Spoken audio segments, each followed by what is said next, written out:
Ladies and gentlemen, initiates and master assassins alike, hello and welcome to the 143rd episode of the Retrotopia podcast.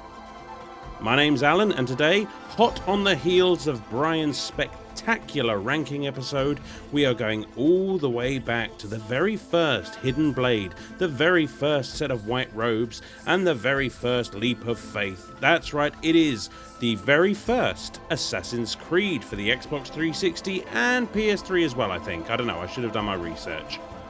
Now, if you're just here to listen to the Assassin's Creed talk, then, sneak off, if you like, and go about half an hour in that direction there as the eagle flies, and you should get into the episode proper. That being said, we hope you stick around because we like to have some fun with our intros, and it's a party, it's a good time. Come and join us, grab a drink, grab a chair, just, party with us, why not? So, I've just got to get the plugs out of the way, of course, so Linktree/Retrotopia, that's L-I-N-K, no, that's not the one, yes it is, linktr.ee/Retrotopia, that's where you can find all things Retrotopia, including our socials, our TeePublic, Dashery, whatever, merch page, you can find our Patreon, you can find our Discord, that's the one, and just have a look for yourselves and see what's going on. You can find our YouTube channel if you like. We never talk about the YouTube channel, but it's there. It exists. Why not go and check it out? So, Patreon. That's the thing. That's the thing that we have. Our Patreon is free at the base level, and you get to listen to Retrotopia, of course. All the episodes are over there. You get to listen to our Quick Play mini review series, and Brian and Joe's Retro Bites every month, 15 days early with an extra topic tacked on for you delicious looking Patreons there. You can comment on episodes, you can vote in polls, which I think we have got a poll coming up in the not too distant future. I have seen the short list and I'm not going to spoil anything for you just now, but there are some bangers on there, so get involved and vote in that poll. You also get the ability to play Choose One, Lose One, and all that other good stuff. Jesus Christ, I have no idea what I'm doing today. This is going really, really well. For $2 at the hero tier of our Patreon, you get access to all the above, but you can also pick and choose a quick play for a host of your choice. So if there's a game that you just haven't heard anyone talk about, or if there's just something from your childhood, something wonderfully nostalgic that you just like to throw under our nose, then you can do so and get a shout out on that episode as well. New Game Plus, of course. New Game Plus is a hero tier Patreon show where we kind of take the retro out of Retrotopia and talk a little bit about some of the more modern games that we've been playing. They don't necessarily have to be, games that have just released, but the sort of games that don't really fit within the sphere of a retro gaming podcast. We've got plenty of those episodes coming out. And that's all I can think of right now. I'm sure I've forgotten something, but I don't know, just brain ain't braining today. So now that I've sufficiently fucked up the plugs here, let's get into our culturally elegant comment section. It is, of course, the 9-bit banter box.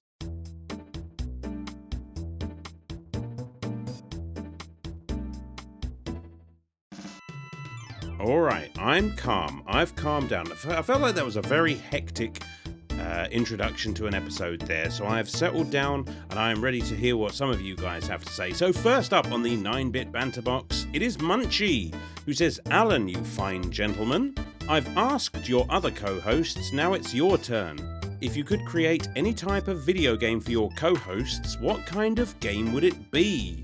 Oh, that's a good question. I like this. My first thought right off the bat there is for Sam, it would definitely be some kind of beagle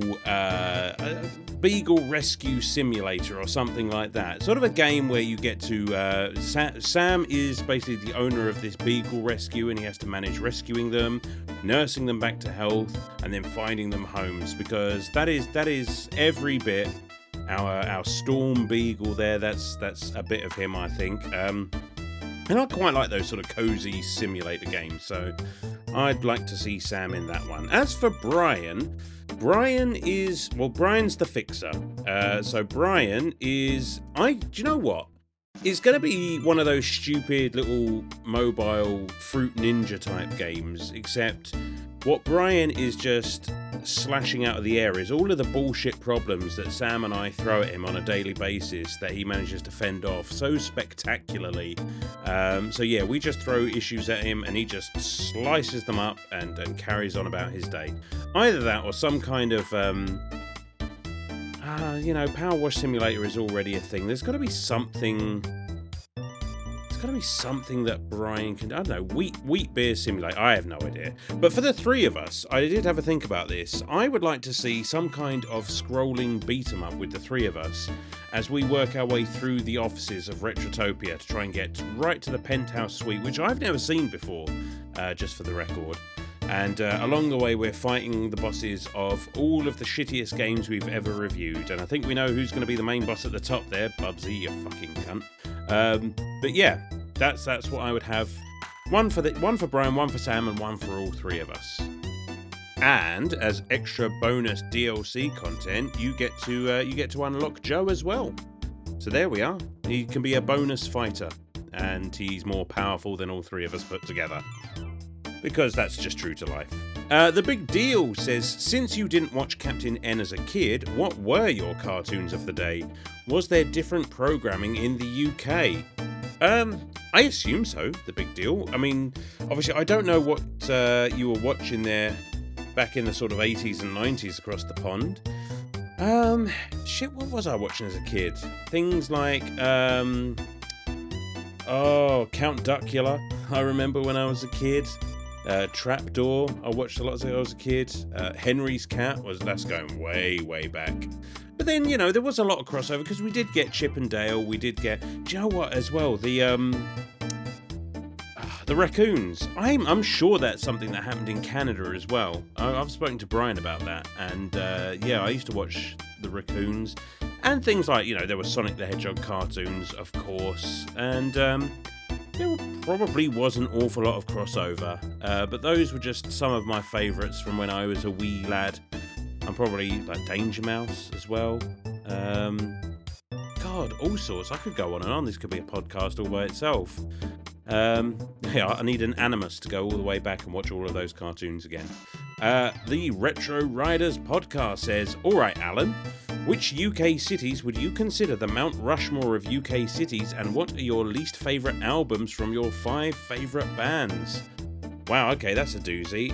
For the UK cities, I was tempted to start running down the list of cliches, but it's a bit of an embarrassing revelation that I've hardly been anywhere in the UK now that I think about it. I mean, the obvious ones are like London, Birmingham, like Cardiff, I guess, Edinburgh, all of those vibrant, multicultural boiling pots of just arts and culture. That's the word I'm looking for. But I've only ever been to London. No, I did go to Birmingham once for a gig, but so honestly, I can't give you. I'll give you my personal Mount Rushmore of places that I've actually been to. So London is definitely one of them because there's everything in London. It's such a big place. You can find. I love going up there and just mooching about and just seeing what I can find. Going to a couple of pubs.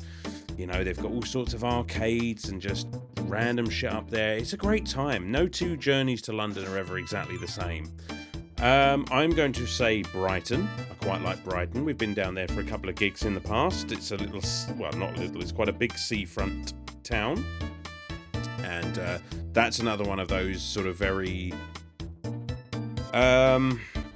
accepting and sort of welcoming places, I think. Good party scene down there, I believe. Whitstable. Sleepy little seaside town that we love to go to. Me and the wife used to go there a lot when we were courting, and good for a bit of lobster and chips and delightful little sweet shops. Oh, Rochester. Rochester's up there as well because I love that. Very Dickensian.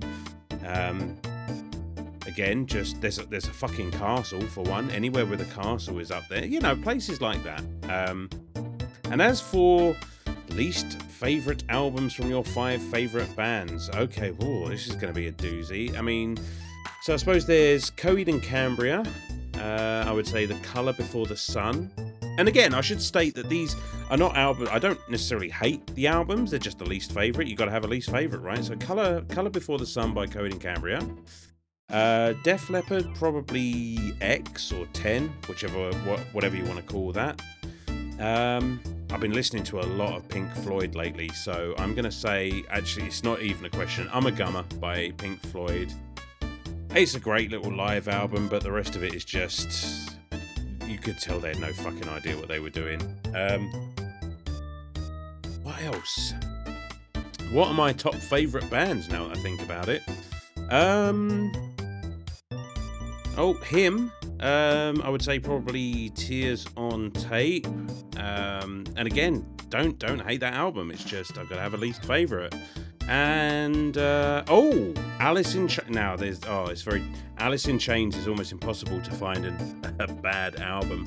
It would have to be one of the latest ones. Maybe I'm going to say The Devil Put Dinosaurs here, but only because I'm not too familiar with that album. I've only listened to it a couple of times, so you know it gets last place just by default. Great question, by the way. Really made me think. What's next? Philip, my mouth with fart, says, "Hi, Alan, in the beautiful city of Great Britain." It is a city. What is going on? As we move into the second half of 2026, what is exciting you about the very near future? It could be video game related, movie related, or just life in general. What is something you're excited for? I'm excited for a lot, Philip. I'm a very excitable chap. You know, there's loads of games coming out that I can't wait to play. I mean, Wolverine jumps to mind because, was it Insomniac, I think, doing that one? And if it's anything anywhere near as good as the Spider-Man games, and I do love a bit of Wolverine. What else? I mean, my little one is my only, my firstborn, and is starting school right away. So that's a very exciting time. And you know what? As we just get through the year, I mean, it's been a punishingly hot summer. I'm looking forward to that tail end of the year. You know, when the world starts to slow down and it starts to get a little bit cooler, and then we sort of just head in towards Christmas. And I'm a big Christmas guy. I love Christmas. And I've got a good amount of time off for Christmas as well. So I'm really looking forward to that. So... I mean, it just boils down to I'm excited for family stuff, I'm excited for video games, and I'm excited for, you know, eating and drinking and getting fat and sassy. So the usual, really. Life is good, my friend. Thank you for asking. And Retro Salvage Games, the official retro gaming store of Retrotopia, says, "Alan, how close are you to owning every Marvel game? Do you have a list that you track? I know in some of the latest consoles this is going to be a doozy, but knocking out the early generations shouldn't be too bad." Retro Salvage Games, you know ball. I am definitely trying to... When I say I'm trying to collect every single Marvel game, it is something that I want to do. But I'm incredibly unfocused when it comes to collecting games. So, you know, I'll go on a tear of buying a few and then I'll forget to do it for several months and just buy other shit. I've got a few... I'm light years away from having every Marvel game. Very, very early doors at the moment. I've got plenty, but there are so many of them. And it's tricky as well because a lot of them were only released over there in the States. So, you know, we didn't get things like Silver Surfer, Wolverine on the NES, I think. I'm pretty sure they're only North America releases. So how I would go about getting hold of those, you know, I could maybe look into... I'm pretty sure my NES would play them, but it's that TV 50-60 hertz thing that I've never really understood. But yeah, you know, it's going to be a labour of love for many, many years, but I do love a good superhero game, and Marvel is my jam, and I promise you that that quick play of yours is coming, my friend. It is coming. Alright guys, that's going to do it for another 9-bit banter box. Thank you for Thank you for writing in, and thank you to all of you. I have no idea what's wrong with me today.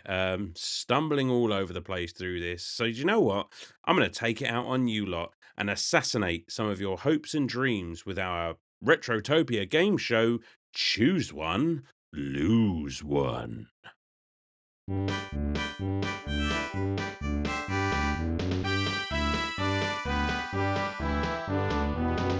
Ladies and gentlemen, roll up and choose your power-up from the game of the week. You pick a power, we pick a consequence. It's choose one, lose one, the game where everyone's a loser. Okay, let's see what some of you degenerates want out of us. So the big deal says, I want the ability to date Kristen Bell.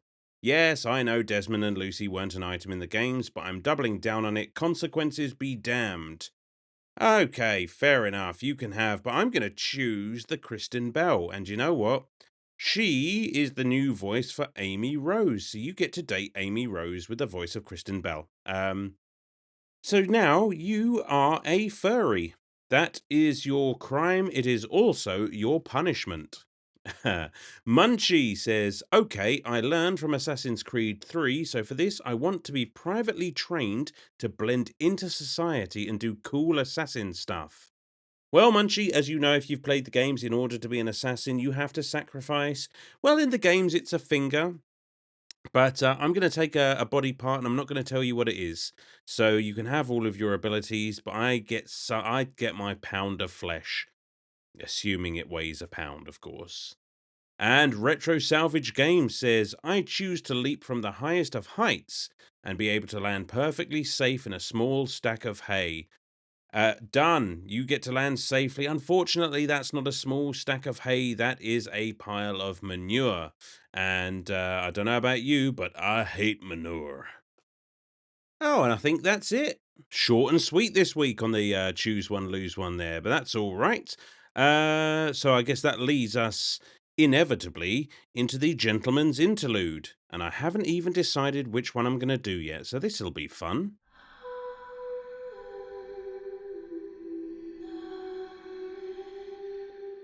Abstergo Industries presents The Truth of Our Past. For centuries, humanity has been denied peace by a secretive organization known as the Assassins. Hiding behind ideals of freedom, they have spread instability, violence, and chaos throughout history. Today, Abstergo Industries is proud to reveal the truth. Through the revolutionary animus, our researchers have unlocked the genetic memories of Desmond Miles, a descendant of the assassin Altaïr Ibn-La'Ahad. By reliving Altaïr's memories during the Third Crusade in 1191, we have uncovered the dangerous actions of the Assassin's Brotherhood and their relentless campaign against those striving to establish order. Their pursuit of the mysterious piece of Eden demonstrates the catastrophic consequences of allowing unchecked freedom to outweigh responsibility. These discoveries form the basis of Assassin's Creed, developed by Ubisoft Montreal and published by Ubisoft. Released on 13th November 2007 for PlayStation 3 and Xbox 360, with the Director's Cut Edition arriving on Windows in April 2008, the experience faithfully recreates Altaïr's memories using cutting-edge interactive technology. Directed by Patrice Desilets, produced by Jade Raymond, and written by Corey May, it offers an unprecedented glimpse into humanity's hidden history. At Abstergo Industries, we believe knowledge should unite humanity, not divide it. By understanding the mistakes of the past, we can build a future free from conflict, uncertainty, and disorder.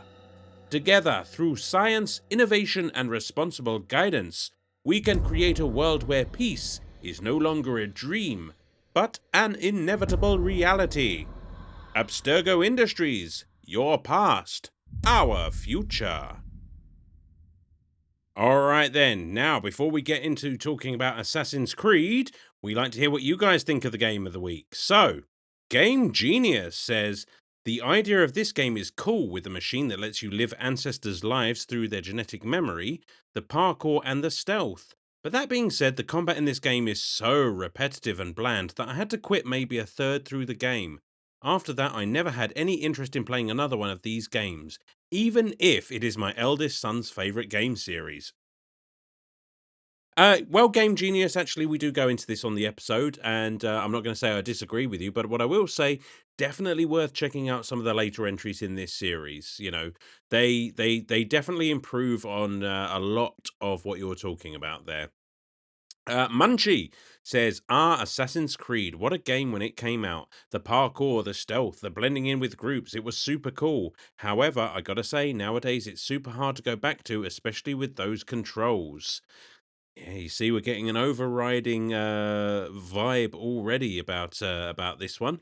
And it is, you know, with a game series that is as vast as this, it can be difficult to go right back to the beginning because everything I mean, not to spoil the review, but everything about this game has been done better in subsequent entries. So I get what you're saying, Munchie.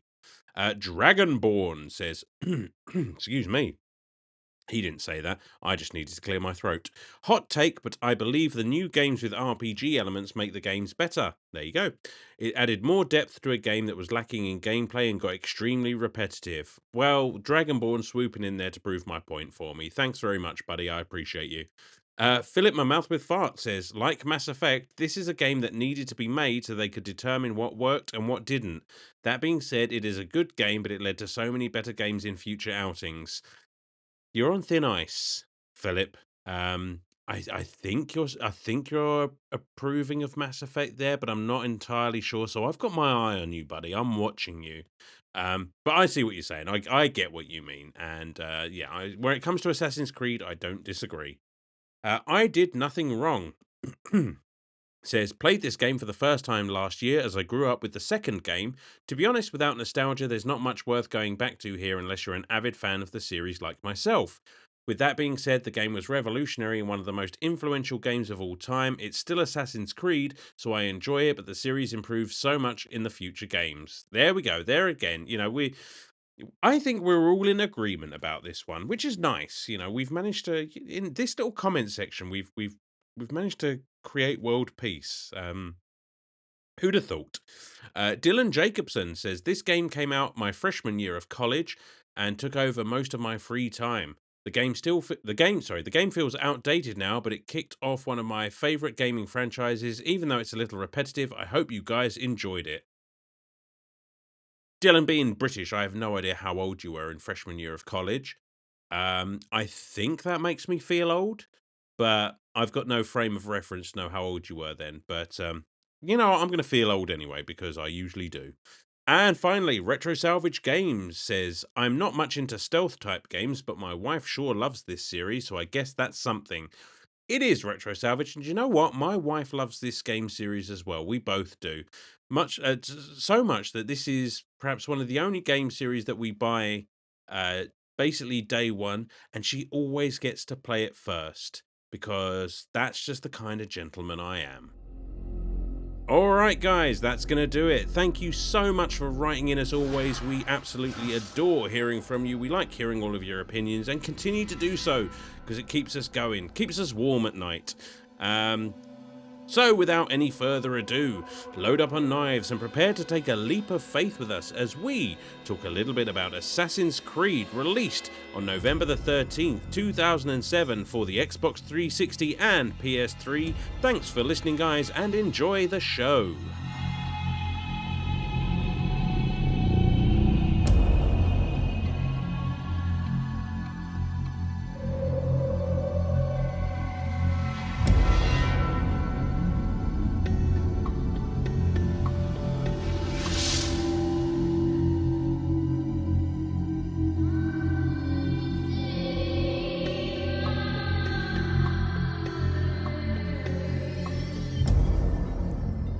Right, and we are back to talk a little bit of Assassin's Creed for the, I'm going to say Xbox 360 and PS3 because I didn't do my research and I haven't done the intro yet, so I have no idea.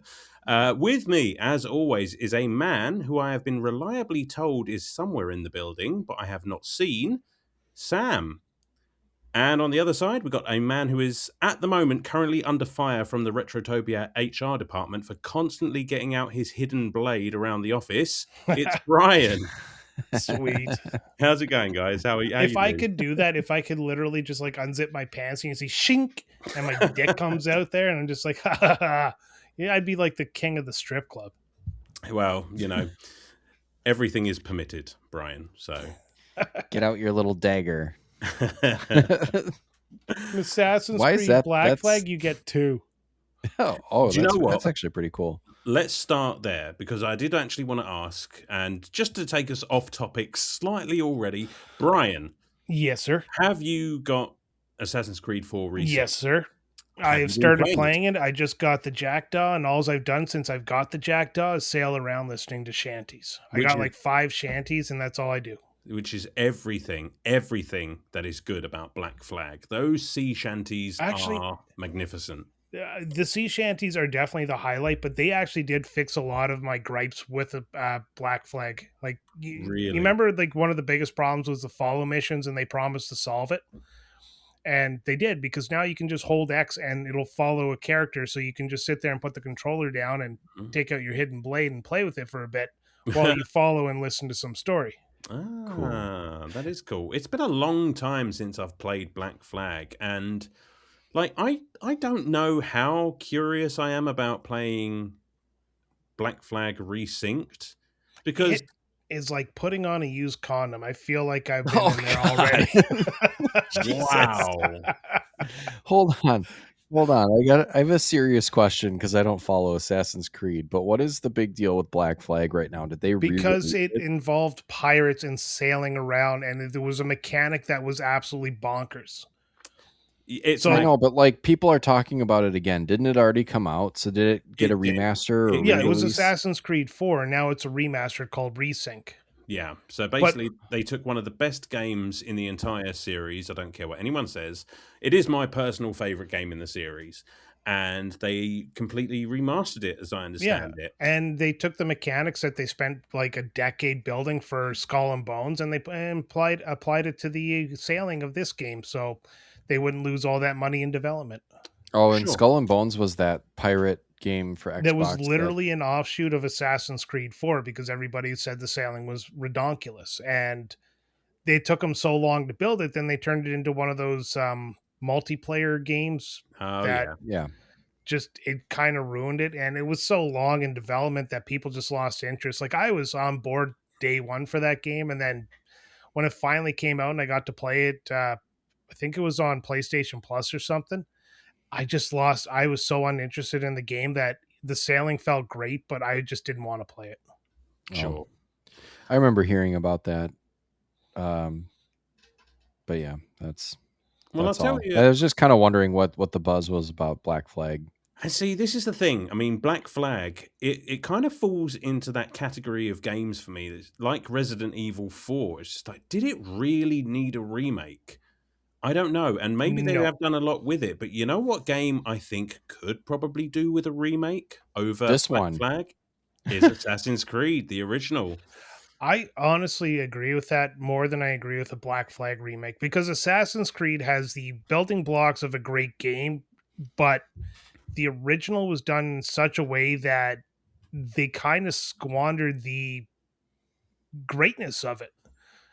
But it was Yeah. the game that built the foundation of the entire franchise. And I'm going to get into some of my gripes with this game, and they're more story based than they are, gameplay.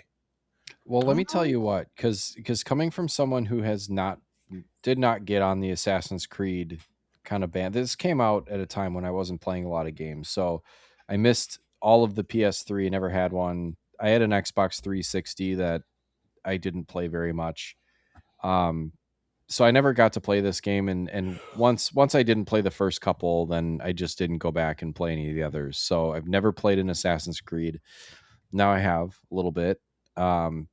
But I tell you what, instead of a full remake of Assassin's Creed 1, I would just like it to be more available for someone who wants to see where the series began, because it is kind of tough to get a hold of. Yeah, it really is. Like, I have it on Steam, but I couldn't get a controller to work on it. And I know some people have said they've figured it out to work on the Steam Deck, but I couldn't get it to work. and the keyboard and mouse in this game is just, it's Yeah. not playable for me. Oh, Third person God. keyboard and mouse Mm-mm. is rarely playable for me. I No, I cannot mean, imagine. I played Prince of Persia with keyboard and mouse, and that is a linear experience without stealth or any. I mean, there was there stealth? There wasn't stealth in Prince of Persia, but anyways, like I played Prince of Persia on my PC with mouse and keyboard, and I did not enjoy that aspect of it. No. The game was fine; it just didn't play well on PC. I didn't think so. I was not.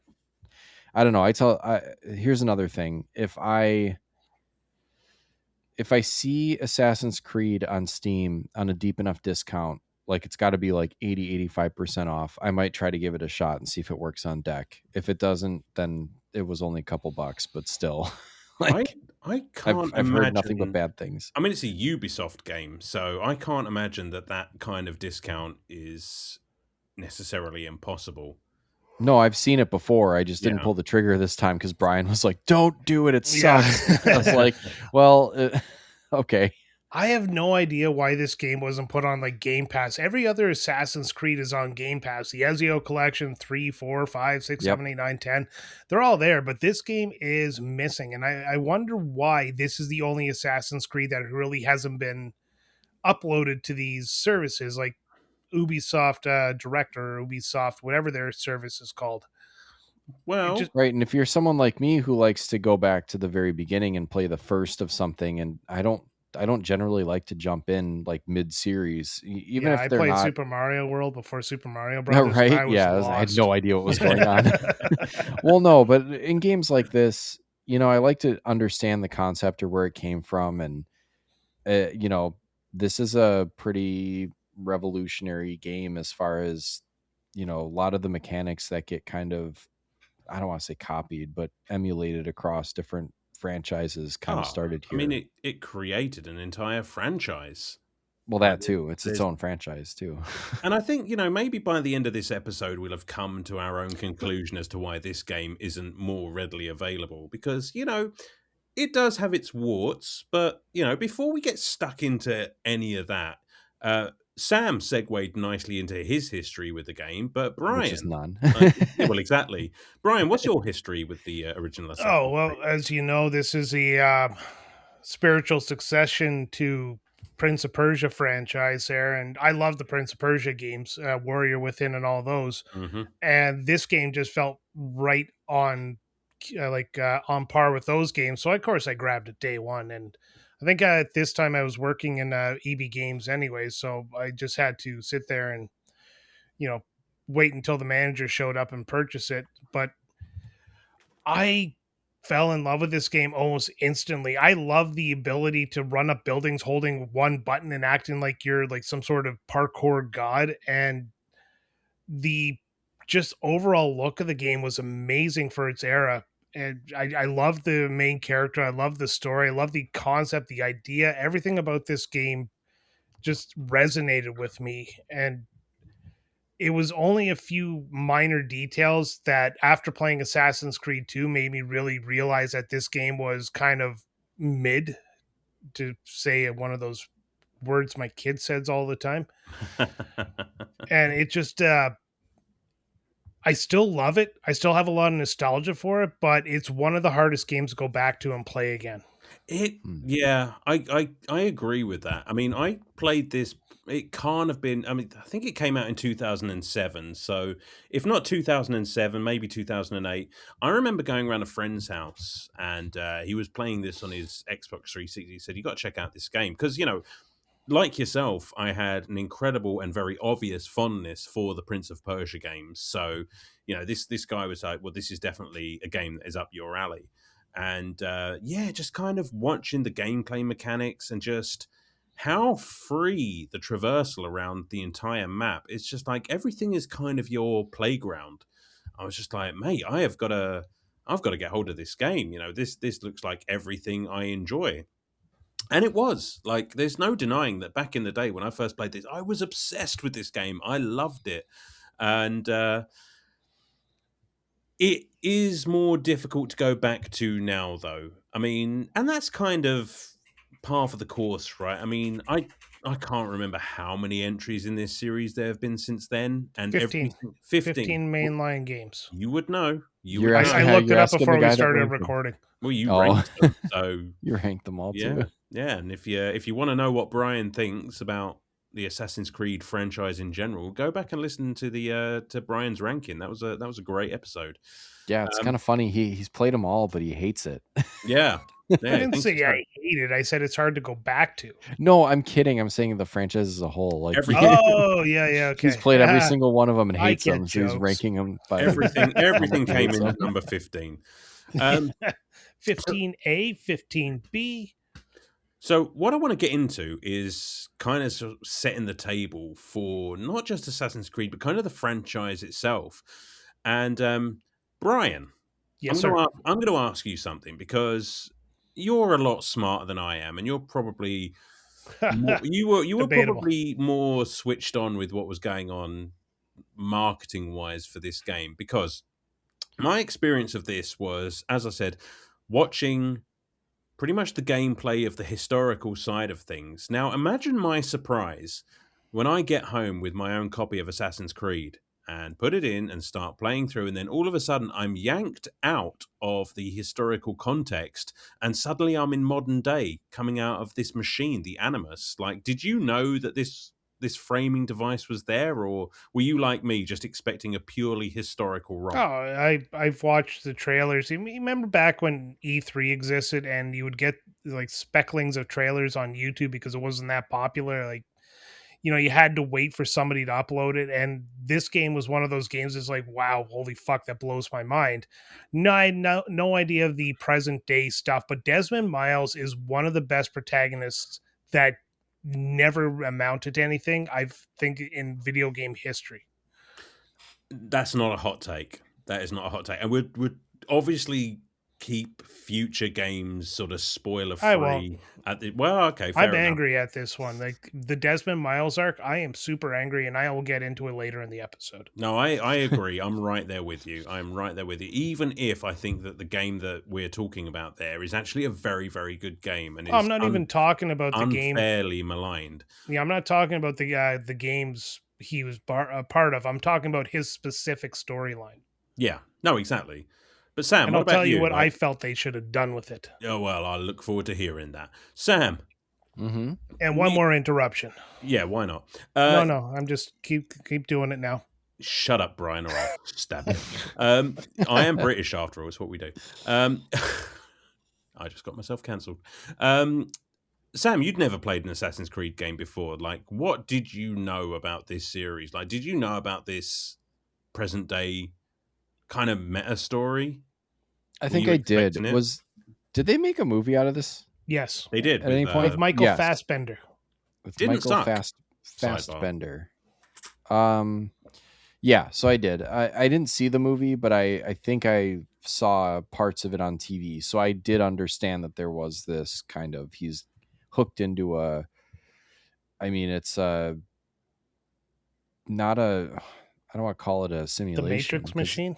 I mean, kind of is, but it is actually putting him into one of his ancestors in the past, correct? Yes. That's how that kind of works. Yeah, so I kind of understood that was the deal. Pretty cool storytelling device. I like the concept. I think it's pretty neat. Yeah, agreed. Like this whole Animus thing. So, like, if assuming there's anyone out there who doesn't know basically the entire story of Assassin's Creed, it's basically the hunt through history for a plethora of funky ancient devices that one team or another is trying to get hold of in order to either save or One team or the other sounds like a sports match. Well, it is. You've got the assassins, you've got the Templars in various names. Like, and I'm sticking with assassins and Templars. I'm not going in for any of these hidden ones or No, that was like kind of a retcon later in the series where they wanted to do the origin of the assassins. yeah, But which was cool. yeah, no, this game only introduces everything as something called the Pieces of Eden. That's right. Okay. That's right. And now the Templars are looking for these pieces of Eden because they want to take over the world, but they kind of want to shape human evolution towards a path that they like. that was their arc. Is they they're the or like the ancient Republican Party. They want to control everything, every aspect of everything. And yes, I made a political joke there. Anyways, but uh that's their like reason. They don't believe humanity can function with the freedom they have, so they want to take control of the evolution of humanity. Yeah. Where the assassins are the opposition, where they believe in the freedom of people to do as they will, and their entire battle is ideologically based. Yeah, so for better or worse, they think that human beings should be allowed to just, well, nothing is true, everything is permitted. Is their mantra. So, yeah, it's flawed, it's not perfect, but people should be allowed the choice to basically just live free. So is in this one, and excuse my ignorance, because I mean, no, go ahead. I've already mentioned it. I didn't get to play very much of this. I got a good taste though, so I'm just kind of along for the ride here. What I gathered though is you're going back and you're trying to kind of alter what's going on in history and specifically in the Holy Land, right? No. Not in so much. It's more that so Desmond Miles there has been kidnapped by the Templars and taken to Abstergo Industries and forced into this machine because they know that his ancestor has had some interaction or other with this piece of Eden that they're after. So using the genetic memories, which I really like as a storytelling device, that our DNA holds coded within it the genetic memories of everyone that's come before us along our family. Yeah, it's like a Dune. That's like Dune. I love that. Yeah. That. Oh, good point, Sam. Yep. So it's been done before. Well, I mean, it's been Dune before. Yeah. Dune, nice. You son of a bitch. How about a round of applause? That's not him clapping, by the way. That's my cheeks. Yeah. But yeah, so basically they're just hijacking his DNA to go back in time and basically like, well, where did they leave this device and where can we find it?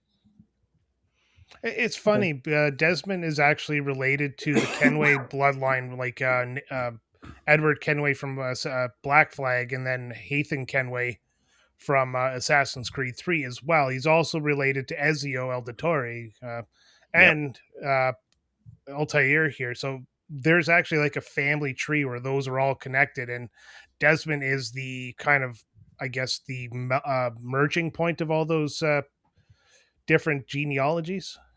Yeah, that makes sense. I mean, he can literally go along. You can follow his ancestry back to all of these like famous assassins. And this is one of the things that I just love about the series as a whole, because that is such a beautifully simple and elegant way of setting these games literally anywhere you want in history. And that's the appeal of the series to me, is that every game you kind of get to just play around in history. And the team that developed it did a great job of building these worlds in every era that they're made in. And this one's no exception. Like the setting of this game, the Crusades, which, I know very little about, but I know that, shit went down. And that is my historical knowledge. Shit went down in the Crusades, and I like that Ubisoft Montreal actually got themselves a team of historical scholars to make sure, outside of the fantasy of it, it was actually very historically accurate. Yeah, 100%. Yeah, they do a nice job with that. Actually, it was pretty neat. Not that I'm some expert, like I can definitively say, well, that's historically accurate. It just didn't feel weird at all. You know what I mean? Yeah. No. With the possible exception of Altair's very American accent. And, I know that the game kind of explains that away, but it still kind of threw me coming back to this game and playing it again. It's just like, well, everyone else kind of sounds like they're supposed to be there, but not this guy. No, they weren't in that phase where they were actually throwing in a few like accurate phrases from the language they were taking. Like if you take Mirage there, they threw in a bunch of I don't know, the name of the language, but like the Muslim or Islamic talk, like Assalamu alaikum and stuff like Yeah, that. yeah. And they would show in brackets what it means in English, which is kind of neat. But they weren't at that point in this game, so yeah, they just found an American actor that was comfortable to American audiences, and that's what they went with. And I'm perfectly fine with that because I get that you can't 100%, you know, have them sit there and find exactly the right people to, speak the proper accent all the time. I know it's not even a gripe. I just thought it was quite funny because I don't recall that from my first playthrough. So it was just like, oh, that's kind of quick. Maybe it is because, as you say, I'm so used to the newer ones where they really go the extra mile for the authenticity. Even the Which second one is like Ezio was very, very Italian. it's also weird because if you look at the modern ones, they also take a lot more liberty with the stories and the locations and the settings and stuff like that. True. It's kind of like they've tilted the scales to the other end, where yeah, authenticity in the accents and the dialect, but the locations are just they're so forgiving to things that just probably couldn't have happened. Yeah, like random monsters and shit like that. Yeah, Yeah. I get what you're saying. Absolutely. I would say I did appreciate when you fire it up, even, this is way more common now, but even just back when this came out, I don't know if you said it was '07 or something like that.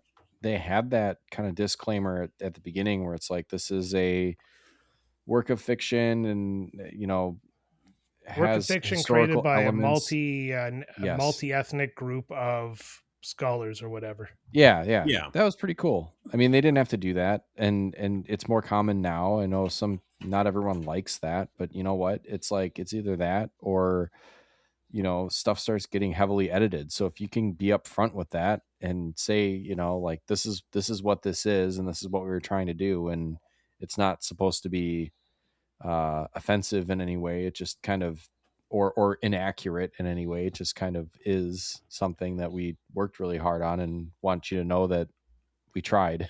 Like that. Well, I thought that was Yeah. cool. I think our generation has this problem where we've take stuff from the past and we're just overly harsh on it because we've evolved into a kind of a new level of tolerance and acceptance where Hmm. you can't show Looney Tunes cartoons from like the 30s 40s anymore because of the very glaring racial or not racial the racism in it.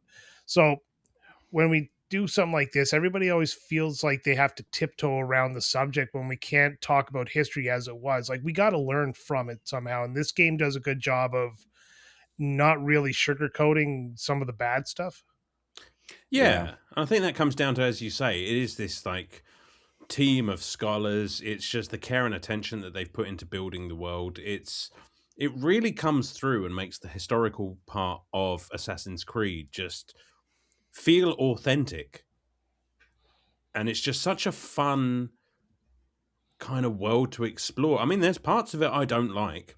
Like the I mean, giant open world between cities. like the giant open world, yeah, the kingdom between The cities. random Templars standing in some ruins there, guarding a door that leads to nothing but rubble, Yeah, and you have to go kill them. Yeah, that was kind of like, okay, a little too much for me. yeah, and let's go with that because I mean, what have we got? We've got Masayef, which is basically the assassin stronghold. You've got the kingdom, which is kind of a very pointless hub area that I could do without, and I'm very grateful to the game for allowing me to skip through that later on in the game, and I only wish it had been Again, I earlier. think that was kind of one a way to make the world more engrossing, and two another way to help load the levels as you traveled. Makes sense. And then Yeah. you've got what Acre, Damascus, and Jerusalem. I think are the main Yeah. cities. Yeah, all of which just very, very spectacularly put together. I really like it. A bit drab, bit grey, bit brown, but still, very impressive. Again, another technological thing where you throw in like sandstorms or stuff to limit the draw distance in order to make things look more pop out. I don't think this game had any problem with its draw distance. But that's because of the it would be cloudy or foggy in the distance. It would trick the eye, so you didn't have to load as far. Well, honestly, I just thought that this game was. You could see basically everything, which, you know, you kind of have to, because a big part of the game and is, you know, something that Ubisoft do damn near constantly is the climbing of towers and basically panning around the view to see everything that's around, No, which is I got a hey, question for you, Alan. go on. You're as into Assassin's Creed as I am. Does Sure. it not feel like an Assassin's Creed game until you try to climb a building or something and you try to jump and he flies off in the wrong direction and you fall to your death? That is the Yes. moment. That happened to me in Black Flag Resynced, like almost right off the bat, and I got angry. I'm like, "You fucking!" I pushed that button. I was like, "Oh my god!" It's like I'm feeling the nostalgia. Yeah. No, that did bother me. That, you know, and it's funny. Maybe it's a Ubisoft thing, because the same thing was happening to me in fucking Far Cry 3, climbing those dumb towers. That Yeah. was, yeah. It's just like all of a sudden, like you're clearly kind of feel like at least you feel like it. Maybe it's a perspective thing, but like I feel like I'm pressing clearly to go up, and all of a sudden he'll just kind of almost slowly, deliberately turn and then just jump. It's Yeah. like, oh, am Oh I yeah. that bad at playing this game? You just don't want to do it anymore, do you? No. No. No, that is 100% accurate. And if you don't get that in an Assassin's Creed game, then you're playing something that's not Assassin's Creed. Right. Absolutely. That being said, though, I think that whole climbing mechanic is something quite spectacular. And I remember it being a big thing about the game at the time. It's just kind of like, well, if there's at least an inch that you can cling onto, you will be able to climb up any surface that you like. And sure, you know, it has its complications. You know, the system doesn't always know exactly where it is you want to go. And I feel like playing this one, I feel like the climbing is a lot less forgiving than in some of the future games. I agree with you 100% on that one. It's like Right? maybe they didn't get the formula down quite yet. I think No. it's camera based, and I feel like in the future games or the games that you know were the sequels to this, that they finally figured out that the camera shouldn't be your focal Enemy. point of where Altair is going to jump or the assassin's going to jump, because that seemed to be the problem. If your camera was slightly off, it would pick the wrong ledge and jump into its death, like down the pit. Yeah. Mhm.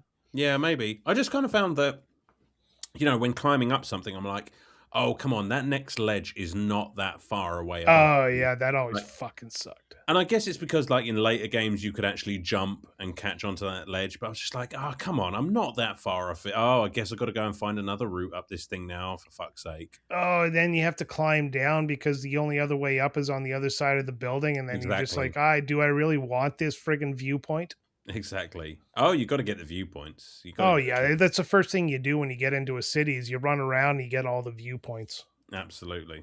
Like, Absolutely. fuck Oh, is the that when story. where you climb the tower and then you can sink or whatever? Yeah, Yep. I did like those. Which I feel is definitely Ubisoft's way of, like, showing off the world that they created. It's just like, look, it's come up here and have a look at everything that we did. Aren't we so clever? in Far Cry 5, because in the preceding Far Cries, you had to climb towers to unlock parts of the map. So in Far Cry 5, they actually made a joke about that, where you climb a tower early in the game, and he gets up to the top. It's like, I'm not going to make you do this all the way through the game. And I was like, that's kind of brilliant, because every fucking game Ubisoft makes, you have to climb a tower. That's true.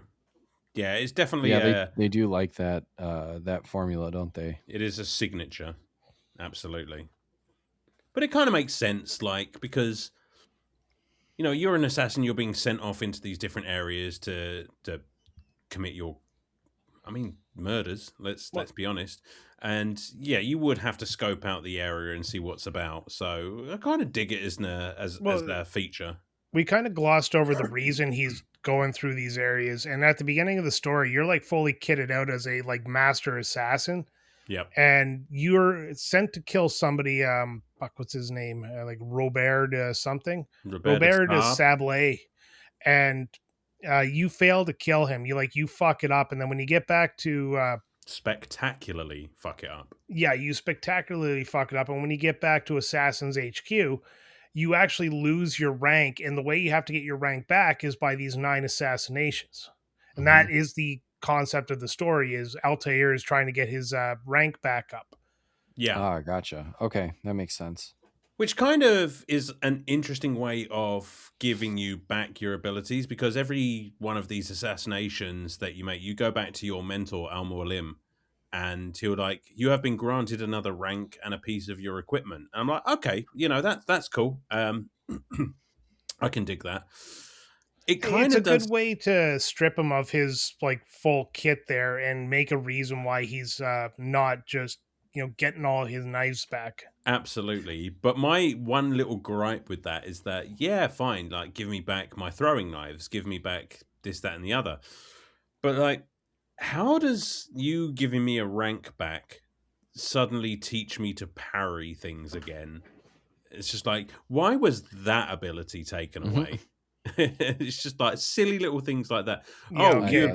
you've been given a rank back, and now you can block people when they try and grab you. And it's just like, well, surely I could just do that anyway. Well, you're only Nope, you were getting allowed to grabbed block left and people right. after you get the rank back. So otherwise, up Yeah. until that point, I'm just allowed to be thrown, yeeted across the map without question. I will say I like that as because you play these games where obviously like you can't start out the most powerful you're going to be, but like the story of a game is like, you're this almighty powerful warrior. Now work your way across this whatever. And it's just like, well, you start with the least of your powers at the beginning. So how are you this mighty warrior or whatever? Like, and that's just an example, but like, I like that as a device for Yeah. like you've been punished and you have to earn this stuff back is like a cool way to start you off at the bottom, I guess, I so to like speak. the fact that this game does kind of give you a taste of what's to come and Yeah, that then too. strips you from it. Like Yep. it's just kind of like, yeah, you're going to be a fucking badass, and it's like, yeah, we're just going to take that away from you now. It's like Yeah. taking candy from a baby.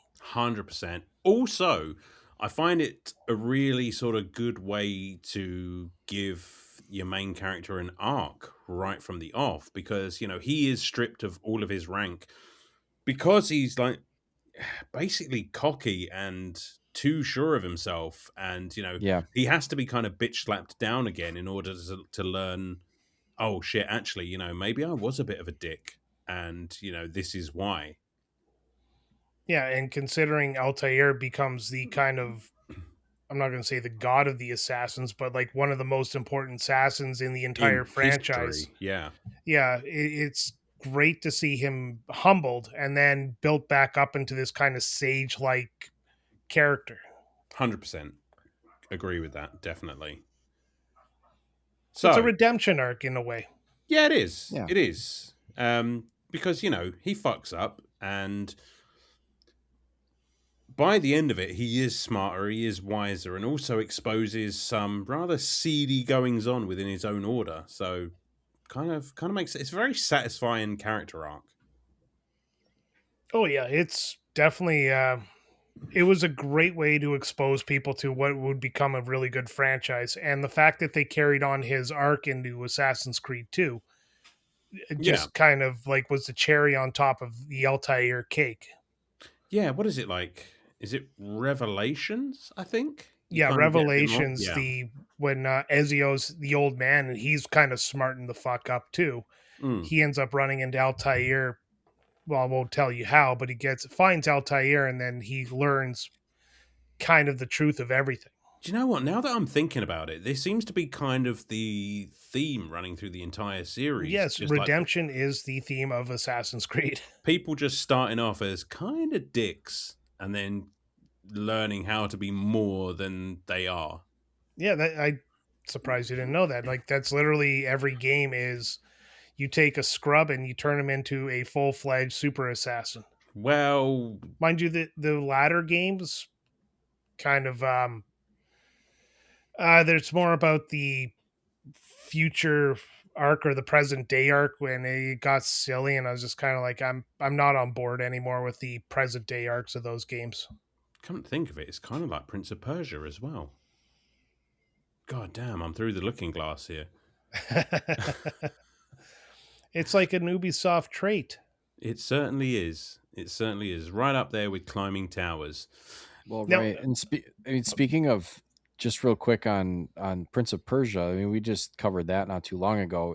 It was neat to see how, that kind of parkour element, in Prince of Persia, it was a lot more involved. Like you had to be pretty deliberate with, I want a wall run here, so I need to press this button and head towards a wall, or I need to do XYZ.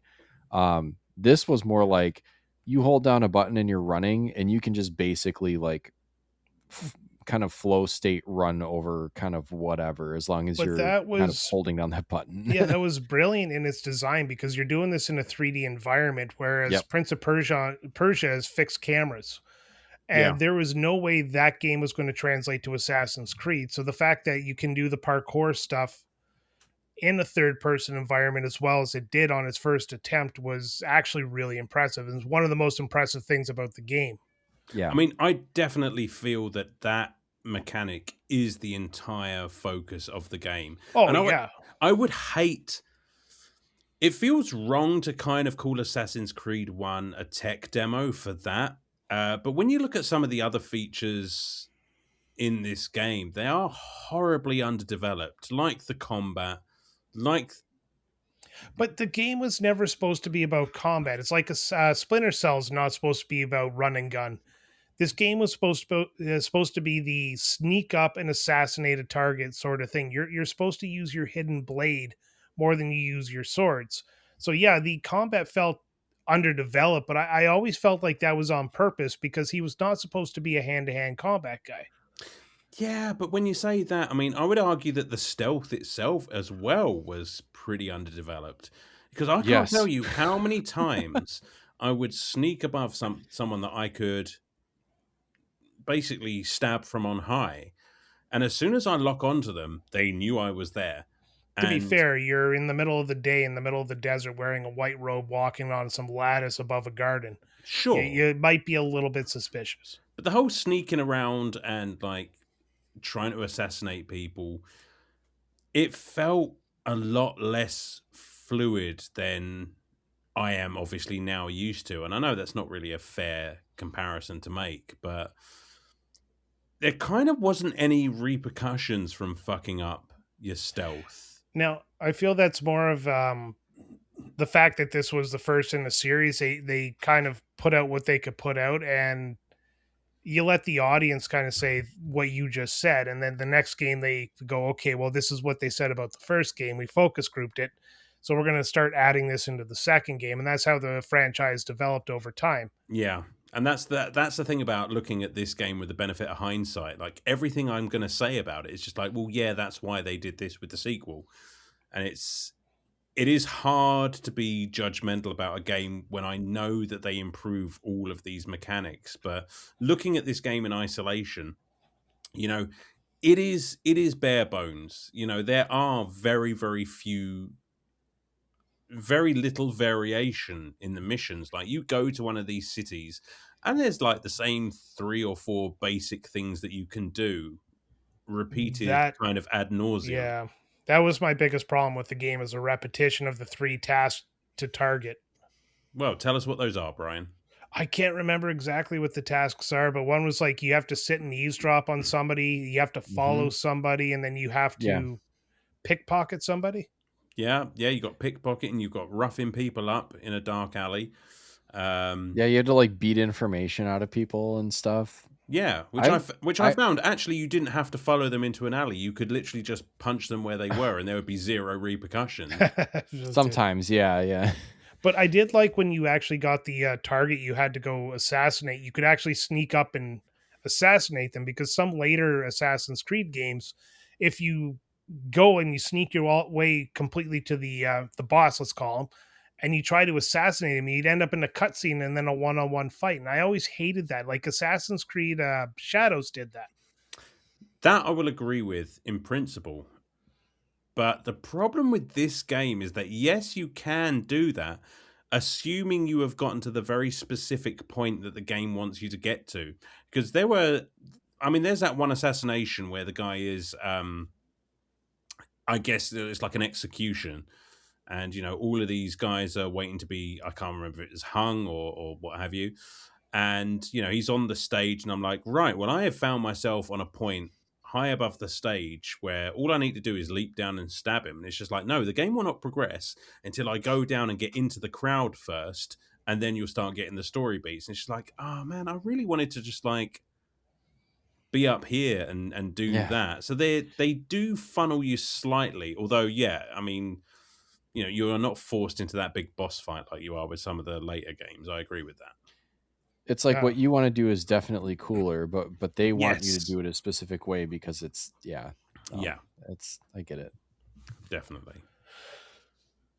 And then obviously you end up getting into a big fight, and I mean, once you've got that parry, hand-to-hand combat or sword play is just, man, that parry was slick. It was just like I would just kind of was it the square button for blocking and then attack? I would just kind of alternate block and attack, and I would end up like getting that parry, and it was almost always an instant kill. The way that it, depending on the animation that you got, it was just like grabbing him around, twirling him around and stabbing him in the back, and then he was done, or stuff like that, or jumping around and slashing his throat or whatever. And it was like, I was like, wow, the combat really is not difficult once you get this. It makes it almost too easy. Almost trivial. Which I was fine with it, because a lot of times in these games, a lot like Prince of Persia, you find yourself surrounded a lot and just getting absolutely dummied. And it's like, it's nice to feel a little bit like the main character sometimes, where you can kind of overpower, just get ganged up on. That's true. Yeah, the combat was, I don't know. I didn't hate the combat, but I was always the type of guy that tried to avoid the combat as much as possible.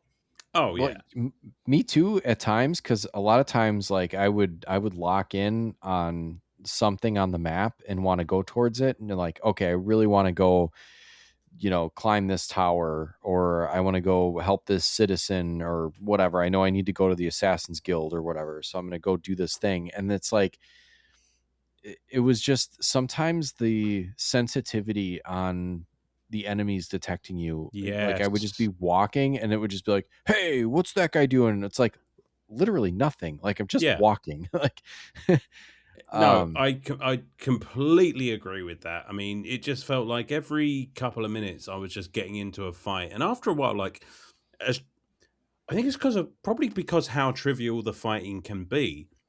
I was just getting really bored with it, because you end up getting surrounded by like 8 dudes, and you're just like, oh, come on, can we just like get this over and done with so I can get back to what I was doing? Like, I'll beat the fuck out of you guys if you really want to make it an issue, but like, could I just walk down the block instead? Yeah. And it's just like, here I am supposed to be this, you know what? I am literally on this mission because I am being punished for exposing the Assassin's Order. And now here I am just like putting paid to 20 dudes in the street and, getting away with it scot-free. It's just like, how have I not been punished more for this? Well, because assassins are supposed to be able to hide in plain sight. Yeah, by stabbing people and just like... Exactly. Then you walk into a group of nuns. Because you have a white hood like the nuns do, but you're adorned with swords and blades, and guards are like, obviously that's a Christian. Yeah. It's like, who's responsible for this? I don't know. Maybe the guy in white robes with a fucking arsenal strapped to him. Yeah, just listen for the clank of all the metal. I did like how there were like little pods of scholars that would be walking around, and then you could just, as long as you held one of the action buttons, like I think it was X or whatever, it doesn't matter, but like he would basically just like put his hands together and bow his head and just walk with these dudes, and you could, as long as they were going the direction you wanted to go, you could just kind of hide in that. It was like there's those booths with the curtains, and then there's the hay bales, famously the hay bales, I guess, because I knew about the hay bales and the jumping, so that was something that I'd kind of absorbed over time. Just being in kind of the video game sphere, I guess. Yeah. But I really liked that there was a movable version of that, and it's just like 4 dudes just kind of bowed head praying, and then you just jump into it, and it's like, oh, where'd that guy go? Like, well, sometimes it's the only way to get unseen into a lot of these cities is just like, throw your lot in with these dudes and just if you get the right group of dudes, you walk right into the bad guy's lair. Yeah, exactly. It's a cool feature, like all the different ways to blend, like the benches, like Sam said, like the huts and things like that. Mm-hmm. You know, it is cool that there are ways to get out of trouble. It's a cool feature. Although sometimes you had to get into either the city itself or certain parts of the city, and it's like heavily implied that you need to, either climb the wall or sneak in or get in with these scholars, and then as they walk by, then you're in. But there were times when I do get a kind of a brute force play style where I'm just like, don't fuck with me. Like, I'm trying to walk through this gate and they'll push you and be like, hey, you can't go through here. And then it's like immediately the dagger comes out. I'm just like killing everyone. Like, yeah, eventually I'm going to kill all of you and then I'm going to run in here anyways. So what are we going to do, boys? Yeah, definitely. It is so hard to die in this game, at least through combat. No, 90% of your deaths are because you're climbing up the side of a tall building and you try to move over slightly to the left and you fall to your death. I was literally going to say that all of my deaths came from like, oh, I've just climbed up to a viewpoint and got a stunning view of the city. Now there's a hay bale for the leap of faith, and I just happened to have pointed in the wrong direction, and whoops! Just take a swan dive into the concrete. Or some of my deaths were actually on purpose, because one of the frustrating things about that sensitivity of the guards is that I would be going to talk to like an informant, and they'd have a mission like, "I'll go and assassinate these 3 people and come back." It's just like, well, I've kind of got myself into a bit of a pickle now, because on the way here, I was seen and I had to kill about 6 or 7 guys, and they're literally next to you. So as soon as I get your mission and walk back around that corner, I'm fucked because they know I'm there. And I was just like, the only way to get out of that is just to die and come back, and they've all gone. So try again. So self-inflicted. Yeah, pretty much sums it up. It's just, I mean, these are minor gripes, but... Oh, yeah. Like, for how rough this game was, it was still, like, pretty banging back when it was brand new, before we had Assassin's Creed 2 and every subsequent better Assassin's Creed. Like I said, I loved this game. Loved it first time round. The story was absolutely amazing in this game. It was a really good story, even though the tasks were repetitive. But, like, the whole Masayef arc of the story there, going back and... getting the big twist and all that stuff and finding the piece of Eden and all that conclusion to this story was just absolutely outstanding and worth the play, worth the struggles to get through the game. So you're obviously a big story guy. Like, we know this about you. I mean, I've got to be honest, like, I play Assassin's Creed. I play it greedily. I play Assassin's Creed every time it comes out. I'm always playing. Some of the games I follow the story, and some I'm just there for a good time. I mean, this one it's a fairly simple story as far as some of them go. I think it's really effective. Why don't you? I mean, listen. Shall we just talk about that? Shall we just talk about the story? Do you want to just? Yeah. What do you like about it? Why did it land for you? I like the Crusades era that the story is taking place in. I like the Templars fit perfectly. You have the Christians versus the Muslims there, and they blend very nicely. And then you realize that they're not actually like really enemies. If you look at the Templar side of things, that the Templars are kind of in the background controlling everything. I like the Masayef arc to the story. Masayef obviously being where Altaïr comes from, and how you have like hundreds of assassins. I assume I didn't actually count, but you have at least 50. And you have this town at the base of this castle, and you go up to the castle there, and it's like the mecca of where the assassins come from. And just kind of being a part of that. And then you have like I can't remember his name. Well, you said it, Al-Mualim. Al-Mualim being kind of the mentor of the assassins, and then eventually are we going to ruin the story here? Or I mean, it's 2007, and we've already said it's hard to come by. Yeah, well, he becomes the antagonist of the story because he tries to take the piece of Eden for himself, and Altaïr Ibn-La'Ahad is the one who has to stop him after becoming like his redemption arc is done, and he becomes the face, so to speak, of the Assassins organization. Yeah, see, that I really liked, because What I don't follow necessarily is all of the individual assassinations. It's just like I've been sent out to kill these 9 dudes, and I've been given my orders, and that's enough for me.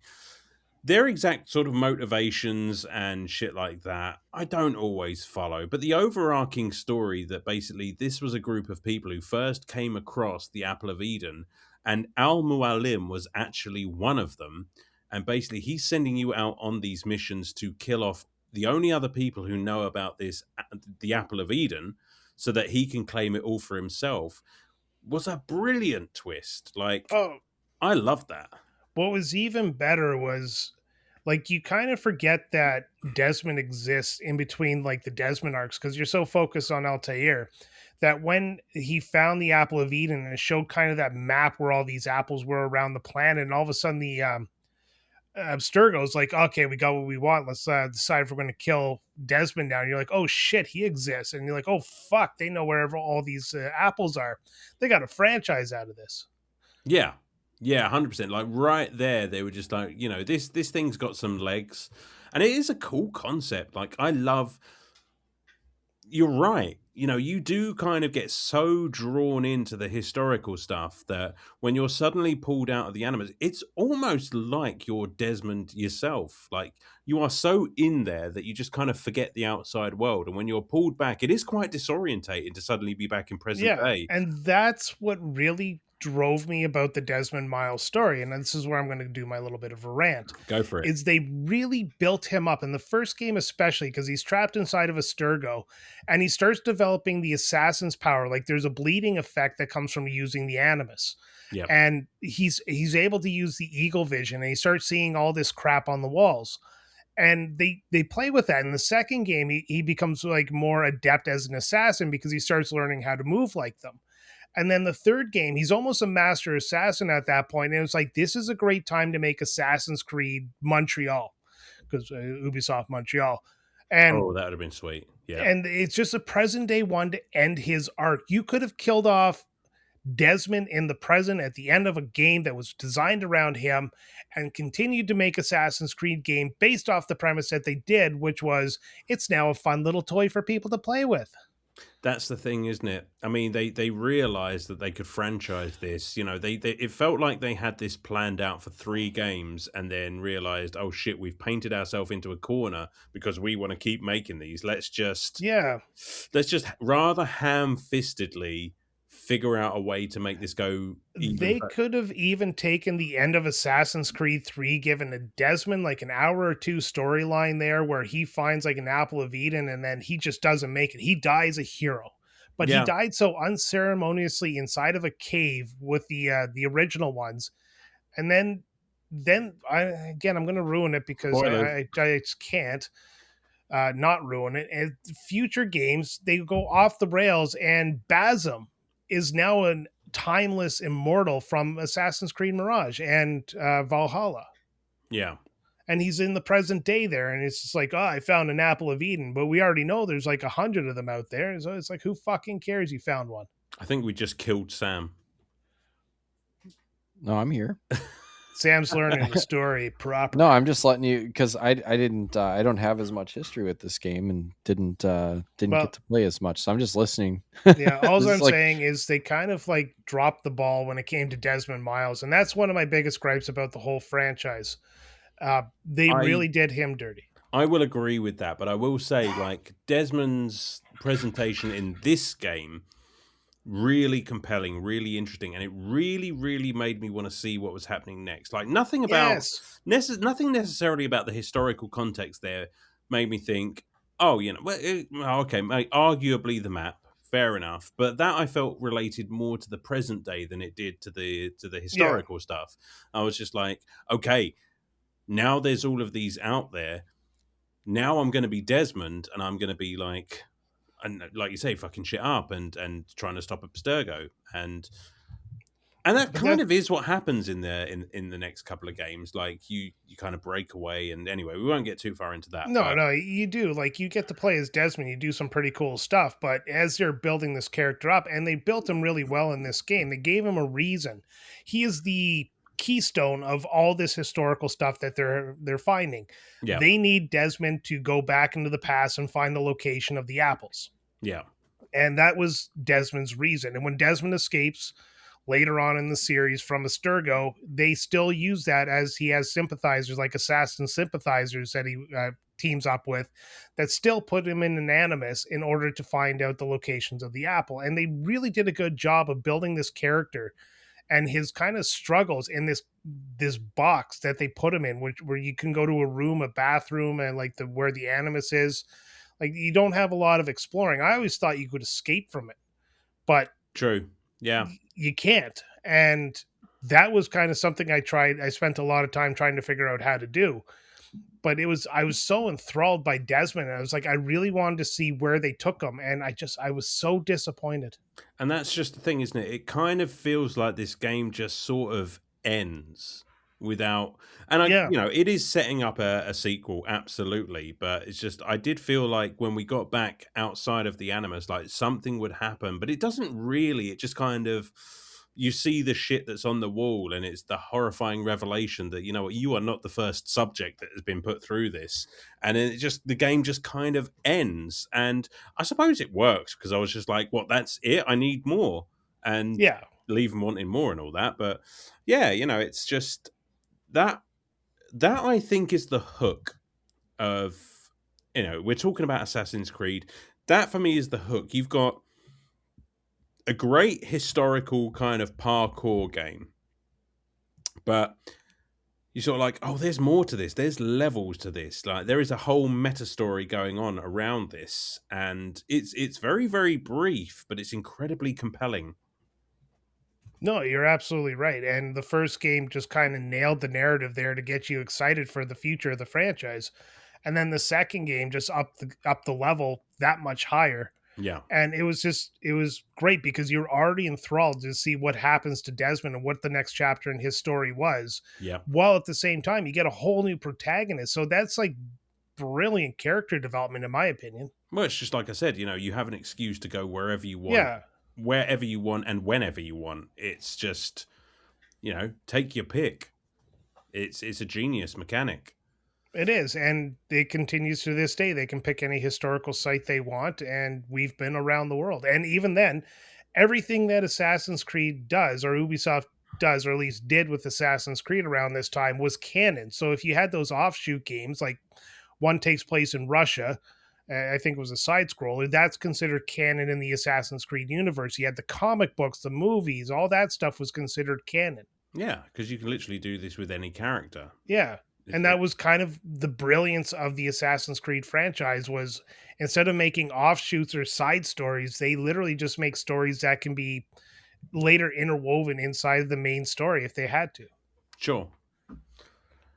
Well, that's about as far as we can go with that. Yeah, I know, right? Foaming at the mouth. Let's talk about how this game looks. I think we've nailed the story right into the ground. We're going to hit a couple more beats before we shut this thing down. But pretty good looking game from a graphic standpoint, even now, I think. Yeah, I'll let Sam go ahead. I need a moment.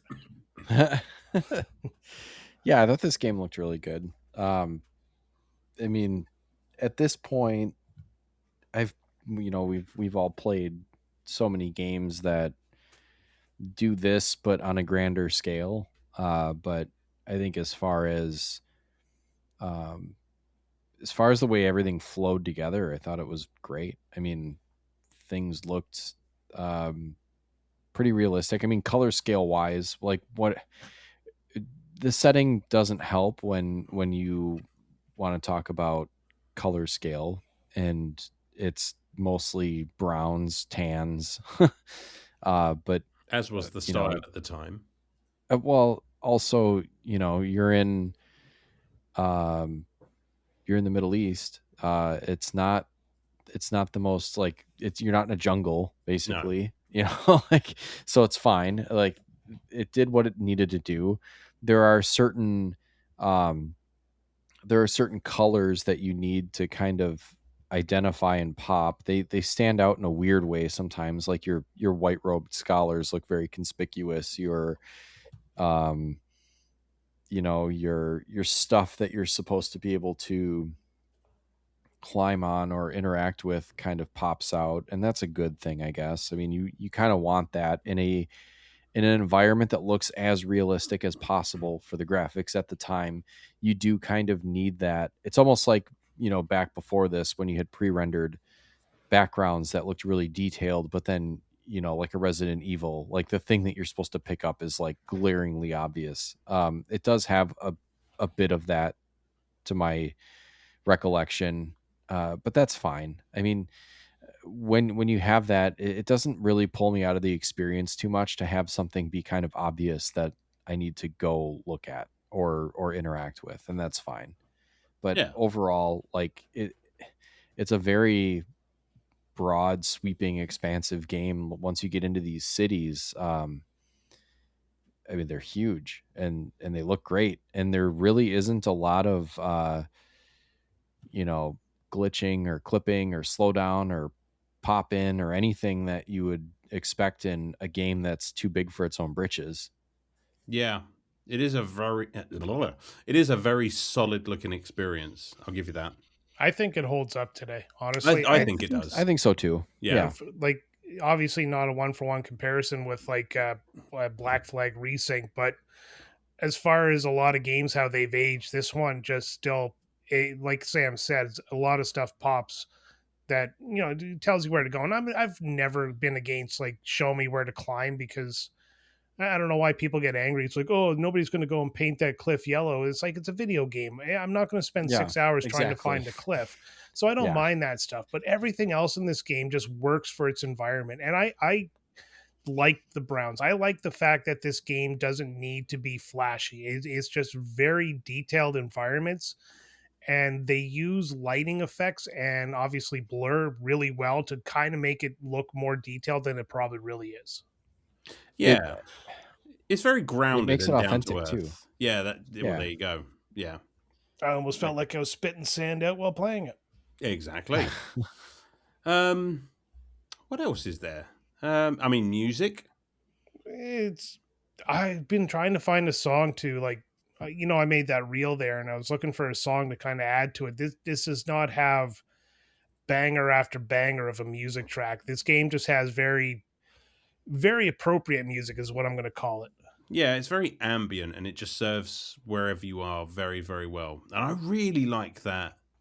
It's used in a bunch of the games, but that, I guess, Assassin's theme, if you like, is just, it's a very, very nice piece of music.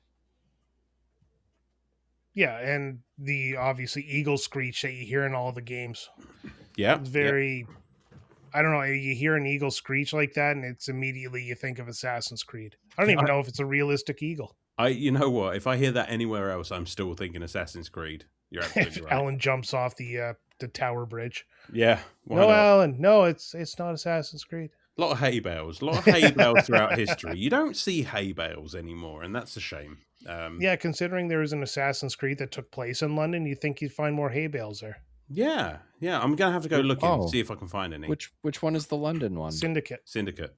Oh, neat. With perhaps one of the best DLCs for any Assassin's Creed game, in my opinion. That was one of the best Assassin's Creed games, bar none. Like, considering it came on the heels of Assassin's Creed 4. Well, that's because it's British. Yeah, Jolly Good just doesn't fit into the entire sequence of storyline. Worked for me. Yep, me too. Although you kind of run into a character from Assassin's Creed 4. Ish. It's been a while since I've played it. I'm going to have to play that one again. Do you know what, guys? I think we've said all that needs to be said. What do you think? Has anyone else got anything they need to? Never. I just do this until we're done. Yeah, there we go. Sam, anything else you want to get off your chest? No, not really. I mean, I would really like to play more of this game. Just whether it's the hardware I'm playing on or the copy that I have. It just was too. Sometimes I will say this is a criticism, and it is because the game is so highly detailed. I would say grand, ambitious, whatever you want to call it. The load times did kind of suck. There was the flavor of the day. Sure. Yeah, and that's that's going to come with the territory. And that's why I think that this game, if they could manage to do it, really deserves a, not even a full remaster or remake, just an upscale. Just, just bring it over to, and maybe there's something prohibiting them for doing that, but bring it to modern Steam, modern consoles, whatever. Just cut those load times, because we have the technology. um, that's where I'd get a little anxious playing it, because whenever I got into that screen where you're just kind of in that white space, I guess whatever the mechanism he's in is loading or whatever, so you're kind of in that like limbo between present and past.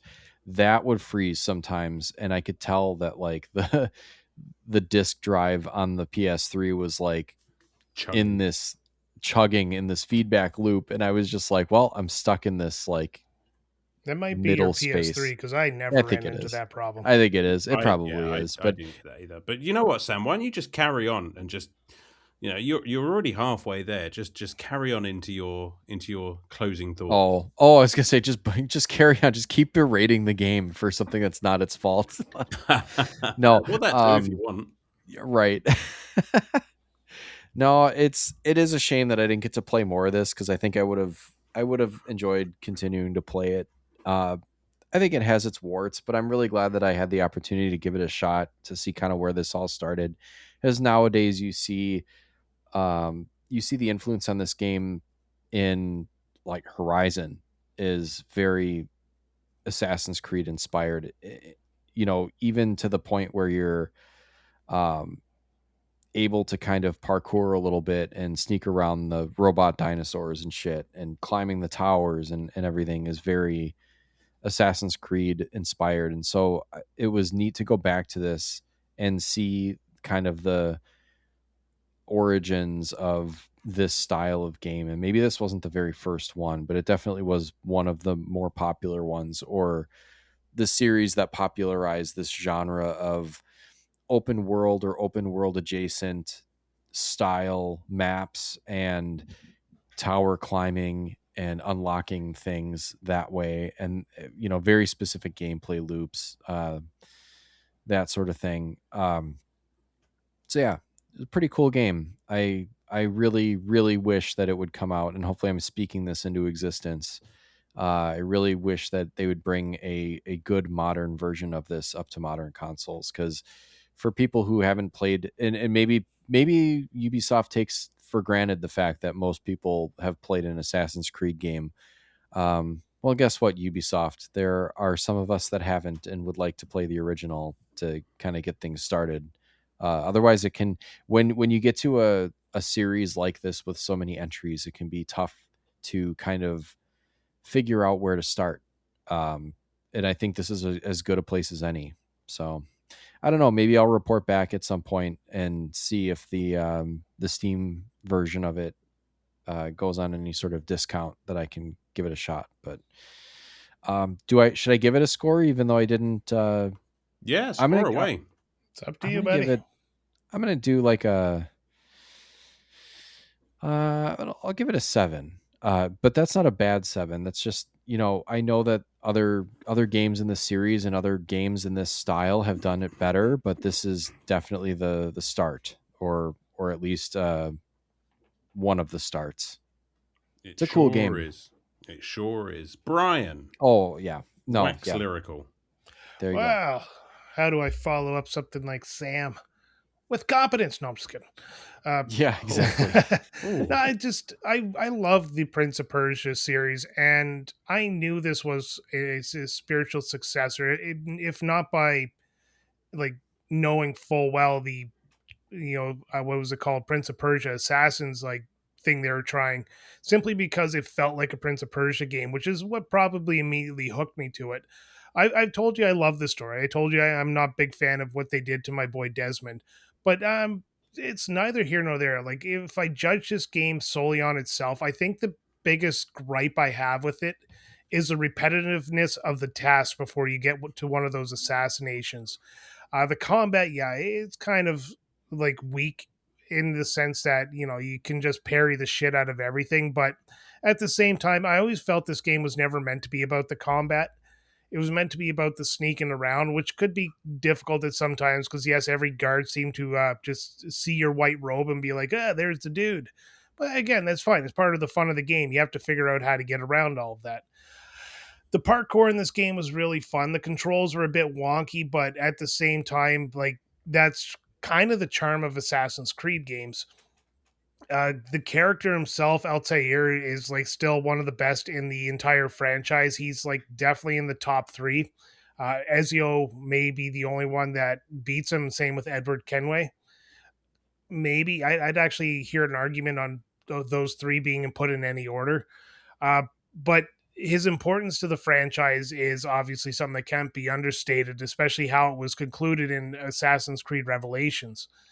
And overall, like I love the story. I love the concept of this game. I love how it brought in an entire franchise of so many games and how they've experimented. They've changed the formula. They've changed it back. They went completely RPG style in the Origins and Odyssey era. Then they took Assassin's Creed Mirage and brought it back to kind of its roots. And then, you know, this game was influential in all of that. Like without this game, without its popularity, we wouldn't have one of my most beloved franchises. The entire story is like outside of like the repetitive tasks and things like that. It's good. It's a great story. It gives Altair a reason. He loses his status and he has to build it back up. And yes, there are some dumb points where he learns how to parry again because, you know, he ranked up in level, but it is what it is. Like it's definitely a first game in a series and they're going to make some, you know, some problems. They're going to have some problems like growing pains as they do this. But it really felt like they took this formula and they learned from it, and it's really great that they did this formula the way they did it. The graphics hold up today. Like I said, they are just absolutely gorgeous for a PS3 game. They were top tier back when it first came out. Sam said it a lot. There's not a lot of glitching in this game, which is kind of impressive if you look at the scope of it. The load screens, yeah, they could be long, but it was 2007. We sat through load screens like, you know, it was nobody's business. That was just what we did. 90% load screens, 10% game.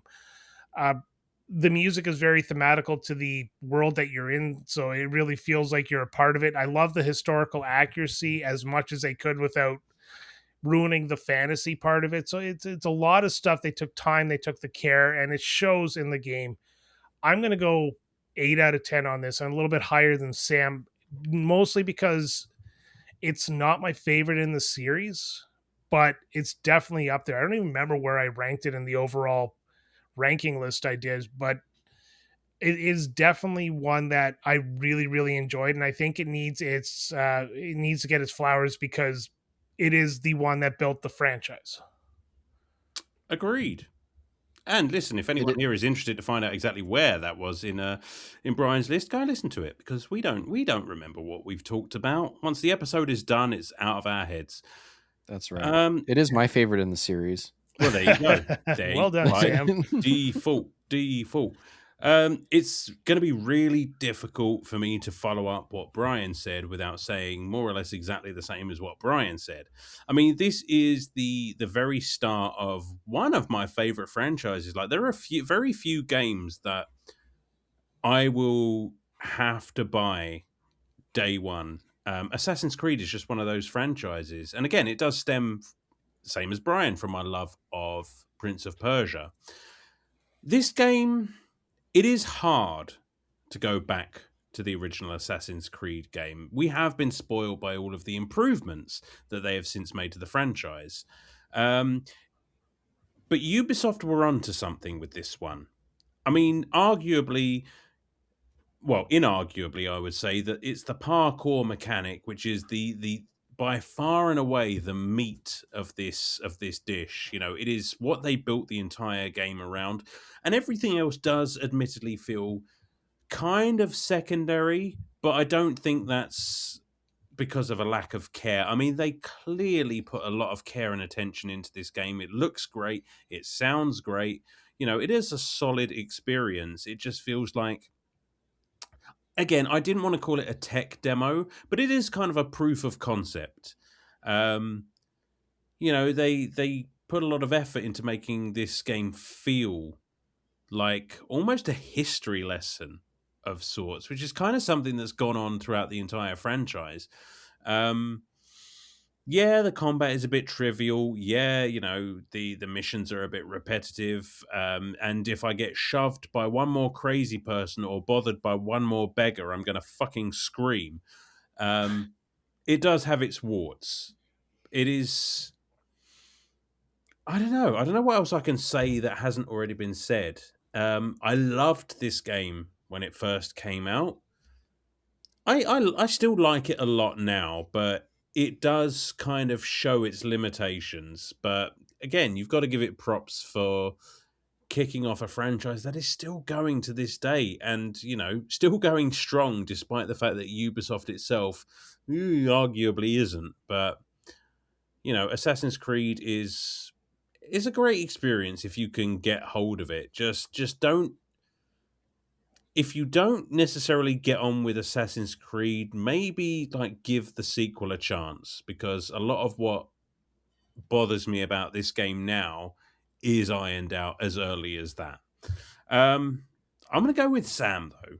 I'm going to give it a 7. It's still a very, very, very good game. It's just I think I need to give it a lot of headroom for all of the games that come after it. I gave it the nostalgia bump. That's fine. I agree with it. And had I not recently replayed this game for this episode, I probably would have been right there with you. But having just literally just played it, it's just I kind of saw the strings. Considering I just finished a New Game Plus of Assassin's Creed Mirage, and I did a ranking list, and then I had to go back to this one. I didn't play this playthrough or this for this episode because I played it about 3 or 4 times in my life. Sure. And when I was doing the ranking list, I was actually reading up on story and watching gameplay videos, just trying to remind myself about it. So I don't know if I could go back and play it again, though. That's kind of the big one. I have it on Steam, and I'll tell you right now, I will absolutely not try again to play it with the keyboard and mouse. God, no. I can't even begin to imagine. That sounds awful. Well, I'll tell you what wasn't awful this episode. I had a lot of fun, and I hope you did as well listening to it. So, do you know what? It's getting late, and it's time for Alan to go beddy buys. So, all the usual. Oh, you know what? I did all the plugs in the intro, which I haven't recorded yet, so I'm not going to do them again now. Guys, got anything else you want to say? No, but how do we log off?